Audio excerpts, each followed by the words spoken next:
ọjọ́ ìṣẹ́gun tí í ṣe ọjọ́ Tuesday ọ̀sẹ̀ tí a wà nínú yìí èyí tí í ṣe 20 oṣù karùn-ún ọdún yìí di 20th of May 2025 ó ní ìpàdé ìkọ̀kọ̀ ló máa wáyé ní ìlú Àbújá. Ìpàdé alágbára sì ni gbogbo àwọn adarí ẹgbẹ́ òṣèlú alátakò ibẹ̀ ni wọ́n ti sọ̀rọ̀ lórí bí wọn yóò ṣe gba ìjọba lọ́wọ́ ààrẹ Bọ́lá Ahmed Tinubu tó sì jẹ́ pé gómìnà àná ní ìpínlẹ̀ Kaduna tóun náà jẹ́ ọ̀kan pàtàkì lára àwọn tó ń gbìmọ̀ ọ̀tẹ̀ yìí èèyàn Malam Nasir El-Rufai ó ti tú àṣírí pé lóòótọ́ ni ìpàdé náà wáyé àti pé ètò ti ń tò dáadáa lórí báwọn yóò ṣe gba agbára kúrò lọ́wọ́ ààrẹ Bọ́lá Ahmed Tinubu lásìkò ètò ìdìbò ààrẹ ọdún 2027 táwọn yóò sì dá padà sí ìlú Èkó. Bí ẹ̀yin kò bá gbàgbé lógúnjọ́ oṣù kẹta ọdún tá a wà yìí di 20th of March 2025 ó ní àwọn adarí ẹgbẹ́ òṣèlú alátakò bíi Alhaji Atiku Abubakar, Peter Obi, Káyọ̀dé Fáyẹmí, Rotimi Amichi, Nasiru El-Rufai àti bẹ́ẹ̀ bẹ́ẹ̀ lọ iná kóra wọn jọ sí ìlú Àbújá náà sì kéde lásìkò tí Tinubu tó kéde ìjọba pàjáwìrì olóṣù mẹ́fà ní ìpínlẹ̀ Rivers nítorí ìjà tó ń lọ láàrin àwọn aṣòfin ìpínlẹ̀ náà àti gómìnà Sim Fubara tó sì jẹ́ pé lórí ẹ̀ ni wọ́n pe ìpàdé oníròyìn sí. Níbẹ̀ sì l'Àtíkù ti kéde pé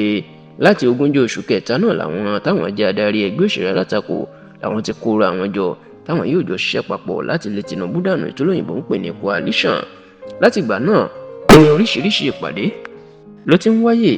láàrin àwọn adarí ẹgbẹ́ alátakò ṣùgbọ́n láti bí ọ̀sẹ̀ mélòó kan ẹnikẹ́ni kò gbúrò wọn mọ́. Eléyìí ló sì jẹ́ kí iléeṣẹ́ ààrẹ pàápàá nípa ọ̀kan pàtàkì lára àwọn agbẹnusọ Tinubu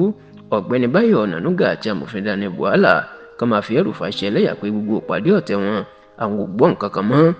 ṣá o lọ́jọ́ ọjọ́bọ̀ lọ́jọ́rú tí í ṣe Wednesday ọ̀sẹ̀ tá a wà yìí tí í ṣe ọjọ́ 21 nínú oṣù karùn-ún ọdún tá a wà yìí the 21st of May 2025 ni Malam Nasir El-Rufai ló máa tú àṣírí wípé ìpàdé alágbára ó wáyé ní ìlú Àbújá láàrin àwọn tó sì ní báyìí díẹ̀ ló kù báyìí táwọn yóò lé Tinubu kúrò lórí àlééfà.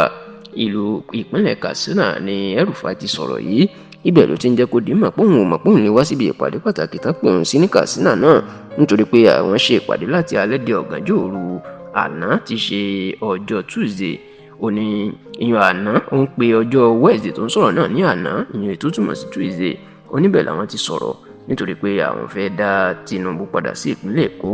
Tẹlifíṣàn Yorùbá tó tọrọ pé lóòótọ́ ní ìpàdé náà wáyé o kódà gbọ́ pé Àtíkù Peter Obi àwọn náà wà ń bẹ́ẹ̀ wọ́n sì ti fẹ́ fẹnu kò lórí ẹni tí yóò jẹ́ olùdíje fún ipò ààrẹ ẹni tí yóò jẹ́ igbákejì wọn. Bẹ́ẹ̀ ni la gbọ́ pé ẹgbẹ́ òṣèlú tí wọ́n fẹ́ lò òní ẹgbẹ́ òṣèlú African Democratic Congress ìyún ADC